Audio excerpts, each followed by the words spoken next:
കൊടുവള്ളിയിൽ നിന്നും തട്ടിക്കൊണ്ടുപോയ അനൂസ് റോഷനെ കണ്ടെത്തി. യുവാവിനെ കണ്ടെത്തിയത് കൊണ്ടോട്ടിയിൽ നിന്നാണ്. അഭിജിത്ത് മുഴക്കുന്ന് ചേരുന്നു കൊടുവള്ളിയിലെ അനൂസിന്റെ വീട്ടിൽ നിന്നും. അഭിജിത്തിനൊപ്പം അനൂസിന്റെ പിതാവ് റഷീദ് കൂടി ഉണ്ടെന്ന് തോന്നുന്നു. അഭിജിത്ത്,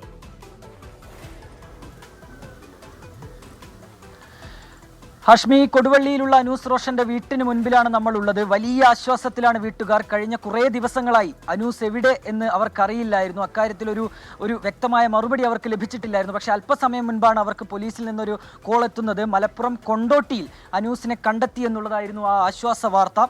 ഏതായാലും അവരെ സംബന്ധിച്ച് അത് വലിയൊരു സന്തോഷം നൽകുന്ന, അല്ലെങ്കിൽ വലിയൊരു ആശ്വാസം നൽകുന്ന ഒരു വാർത്ത കൂടിയാണ്. നമുക്കിപ്പോൾ ഇവിടെയുള്ള മെമ്പർ ചേരുന്നുണ്ട്. എന്താ പോലീസ് എന്താ പറയുന്നത്? പോലീസ് പറഞ്ഞത് കൊണ്ടോട്ടിയിൽ നിന്ന് കിട്ടിയെന്ന് പറഞ്ഞു. DYSP ഫാദറിൻ്റെ ഫോണിലേക്ക് നേരിട്ട് വിളിക്കുകയാണ് ചെയ്തത്. വിളിച്ച് പിന്നെ കൊണ്ടോട്ടിയിൽ നിന്ന് കിട്ടിയിട്ടുണ്ടെന്നും ഞങ്ങൾ അങ്ങോട്ട് കൊടുവള്ളിയിലേക്ക് വരികയാണെന്ന് പറഞ്ഞിട്ടുള്ളത്. ഹാഷ്മി, നമുക്കിപ്പോൾ അനൂസിന്റെ പിതാവ് കൂടി ചേരുന്നുണ്ട്. ഇക്ക, അനൂസുമായിട്ട് സംസാരിക്കാൻ കഴിഞ്ഞോ? സംസാരിച്ചു. എന്താ പറഞ്ഞത്?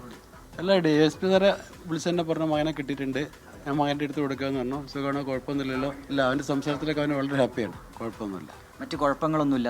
ഇല്ല, ഒന്നുമില്ല, ഒരാവശ്യതയോ പ്രശ്നങ്ങളോ ഒന്നും തോന്നുന്നില്ല. എന്താണ് സംഭവിച്ചതെന്ന് എല്ലാം ചോദിച്ചു? ഒന്നും പറഞ്ഞിട്ടില്ല. അപ്പോൾ DYSP സാറ് ഞങ്ങൾ അങ്ങോട്ട് വരികയാണ്, കൊടുവള്ളിയിലേക്ക് വന്നോളാൻ പറഞ്ഞു, അത്ര തന്നെ. ഇനിയിപ്പം കൊടുവള്ളി സ്റ്റേഷനിലേക്ക് പോകണം. ഇതിലിപ്പോൾ എന്താ മറ്റ് സംഭവങ്ങളെ കുറിച്ചൊന്നും പോലീസും നിങ്ങൾക്ക് എന്തെങ്കിലും പറഞ്ഞിട്ടില്ല? അല്ല, അതൊന്നുമില്ല.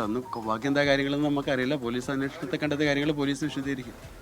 ഓക്കെ, അങ്ങനെയാണ് ഹാഷ്മി. എന്താണ് സംഭവിച്ചത് എന്നതടക്കമുള്ള കാര്യങ്ങളിൽ ഒരു വ്യക്തത വരേണ്ടതുണ്ട്. പക്ഷേ ഇവരെ സംബന്ധിച്ച് വലിയ ആശ്വാസമാണ്. കഴിഞ്ഞ ദിവസം സംസാരിക്കുമ്പോൾ കൂടി അനൂസിന്റെ പിതാവ് ഉൾപ്പെടെ പറഞ്ഞതാണ്, എന്താണ് മകന് സംഭവിച്ചത് എന്നതടക്കമുള്ള കാര്യങ്ങളിൽ ഒരു വ്യക്തത വരേണ്ടതുണ്ട്. അവർ വലിയ ആശങ്കയിലാണ് എന്ന് പറഞ്ഞതാണ്. കഴിഞ്ഞ ശനിയാഴ്ചയാണ് അനൂസിനെ വീട്ടിലെത്തിയ ഒരു സംഘം തട്ടിക്കൊണ്ടുപോകുന്നത്. കാറിലും ബൈക്കിലുമായിരുന്നു അവരെത്തിയത്.